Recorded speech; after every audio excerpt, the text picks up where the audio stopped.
Hello बच्चों, हिंदी की कक्षा में आप सभी का स्वागत है।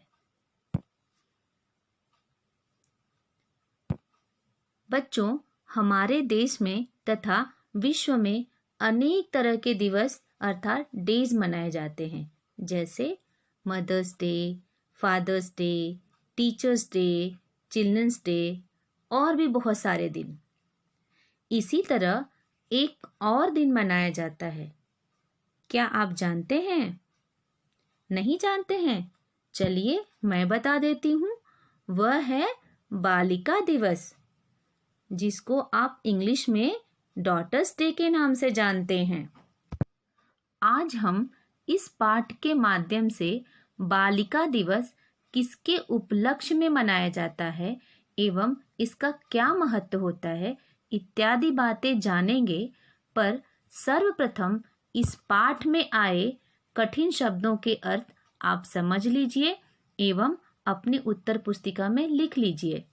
तो चलिए अब पाठ पढ़ते हैं और स्पष्टीकरण भी देखते हैं। पाठ का आरंभ दुर्वा के घर से होता है। सब बच्चे दुर्वा के घर खेलने के लिए एकत्रित हुए हैं। वहाँ चाची जी और बड़े भैया भी हैं। दुर्वा: सृष्टि, आज तो तुम बहुत बन-ठन कर आई हो। तभी दुर्वा ने सृष्टि से पूछा कि सृष्टि, तुम आज बहुत सज-सवर के आई हो। तो सृष्टि ने कहा, आज 3 जनवरी बालिका दिवस है ना। तो सृष्टि ने बताया दुर्वा को कि आज 3 जनवरी है और आज के दिन हम बालिका दिवस के रूप में मनाते हैं। तभी प्राची भी कहती है, प्राची: अरे हाँ, कल बहन जी ने बताया था कि सावित्रीबाई फूले का जन्मदिन बालिका दिवस के रूप में मनाया जाता है। यहाँ प्राची बता रही है कि बहन जी अर्थात पहले की कक्षाओं में टीचर्स को बहन जी भी बोलते थे। तो प्राची बता रही है कि बहन जी ने बताया था कि सावित्रीबाई फूले के जन्मदिन को हम बालिका दिवस के रूप में मनाते हैं। तो चलिए देखते हैं सावित्रीबाई फूले कौन थी। चाची जी: सावित्रीबाई फूले महाराष्ट्र की प्रथम शिक्षिका मानी जाती हैं। अपने पति महात्मा ज्योतिबा फूले के साथ मिलकर उन्होंने लड़कियों के लिए पुणे में पहली पाठशाला शुरू की थी।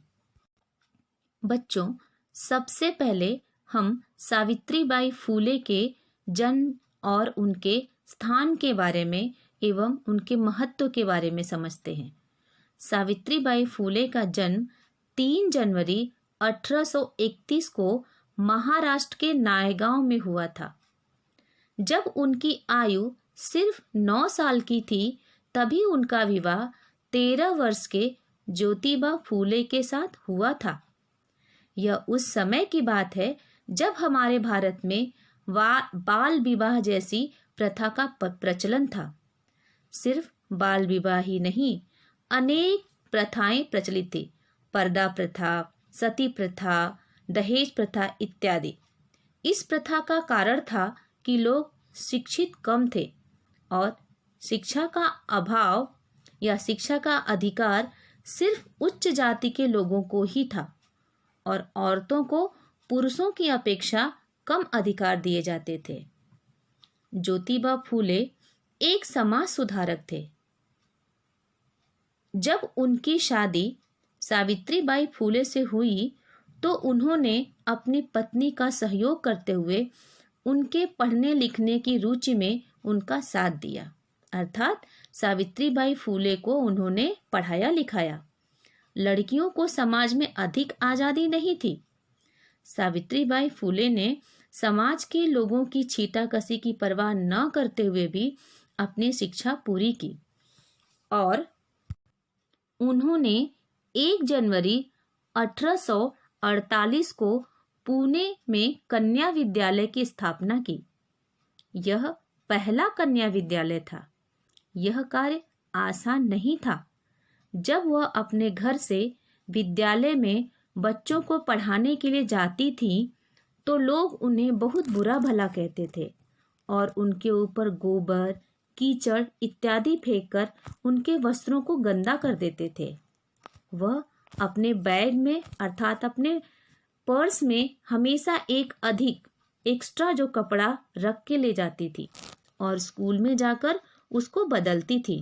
उसके बाद वह बच्चों को पढ़ाती थी। अतः आज हम सभी महिलाओं को सावित्रीबाई फूले के इस योगदान को याद रखना चाहिए। उनके संघर्ष के कारण ही आज महिलाएं हर क्षेत्र में पढ़ लिख कर पुरुषों के कंधे से कंधा मिलाकर चल रही हैं। जीशान, वह भी उसमें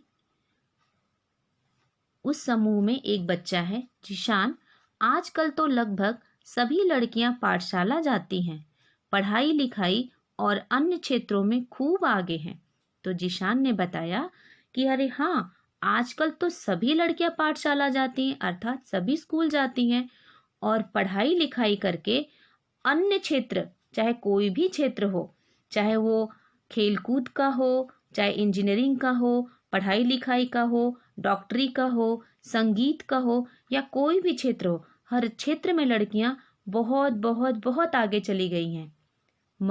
तभी मंत्र ने कहा, हाँ हाँ, आज समाज सेवा, शिक्षा, विज्ञान, संगीत, प्रशासन, शोध कार्य, खेलकूद आदि हर क्षेत्र में लड़कियां आगे बढ़ रही हैं। तभी जीशान के कहे को मंत्र ने स्वीकारा और कहा कि हाँ हाँ, आज समाज सेवा अर्थात सोशल वर्कर, शिक्षा, विज्ञान, संगीत, प्रशासन मतलब राजकाज के कार्य, शोध कार्य अर्थात रिसर्च के कार्य, खेलकूद आदि हर क्षेत्र में लड़कियां आगे बढ़ रही हैं। तभी सृष्टि ने कहा, हाँ, मेरी माँ बताती है कि शिक्षा हमें स्वावलंबी और सजग बनाती है।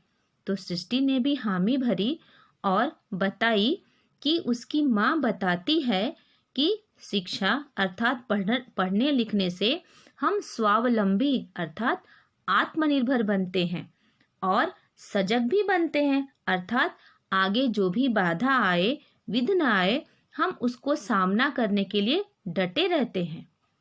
तभी भैया जी ने बोला, कहा जाता है एक लड़की शिक्षित होती है तो पूरा परिवार शिक्षित होता है। तो भैया ने कहा कि हाँ, अगर एक लड़की शिक्षित होती है तो पूरा परिवार शिक्षित होता है। और वो कैसे होता है? लड़कियां जब जन्म लेती हैं तो अपने मम्मी पापा के पास होती हैं, लेकिन बड़ा होने के बाद में, शादी ब्याह होने के बाद में वो ससुराल में आती हैं अर्थात पूरे परिवार को शिक्षित करती हैं। जो भी उनके संपर्क में आता है वो उनसे प्रभावित जरूर होता है। तभी प्राची कहती है, हाँ, इसलिए हम सबको खूब मन लगाकर पढ़ना चाहिए। तो प्राची ने कहा, हाँ, इसीलिए ना हम सभी को खूब मन लगा के पढ़ना चाहिए। अगर हम सब खूब मन लगा के पढ़ेंगे तो हम भी हर क्षेत्र में आगे जाएंगे और अपने पूरे परिवार को शिक्षित बनाएंगे। और सभी मिलकर कहते हैं, जितने भी बच्चे वहाँ रहते हैं सब कहते हैं, खूब पढ़ेंगे खूब बढ़ेंगे। अर्थात जब हम खूब पढ़ाई लिखाई करेंगे तो हम लोग हर क्षेत्र में आगे बढ़ेंगे। तो बच्चों, आज हमने इस पाठ के माध्यम से यह जाना कि बालिका दिवस अर्थात 3 जनवरी हम सावित्रीबाई फूले के जन्मदिन के अवसर के रूप में मनाते हैं।